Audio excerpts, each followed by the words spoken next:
పొద్దుగాలనే college start అయిపోయిందమ్మో. Hair బాగా పెరిగిపోయిందని cutting నేర్చుకుంటున్నాము ఈరోజు అనుకుంటూ పాట కాలుతుంటే మా ఫ్రెండ్ కనుకుంటాడు. కాలేజీకి లేట్ అయిందని ఇంటికి పంపించేశారమ్మో. చాలా సంతోషంగా ఉన్నాడు. ఇలా మీకు కూడా జరుగుతుంటే కామెంట్ చేయను.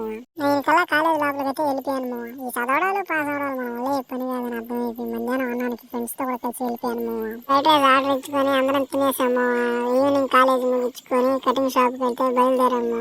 నేరుగా కటింగ్ షాప్ కి వెళ్ళి అయితే కటింగ్ అయితే కొట్టించేసాను. చూడండి ఎలా ఉందో మా మామని అడిగితే బాగానే ఉందన్నాడు. వెంటనే మా మామ కమ్మ కుట్టించుకున్నాడు. చూడండి గన్ షాట్ వేయగానే ఎలా ఫీల్ అయ్యాడు. పనులన్నీ అయితే పూర్తి చేసుకుని బరుగుల బండికి వెళ్ళి బరుగులు తినేసి ఇంటికైతే బయలుదేరిపోయాము. సరే ఉంటా, బాయ్.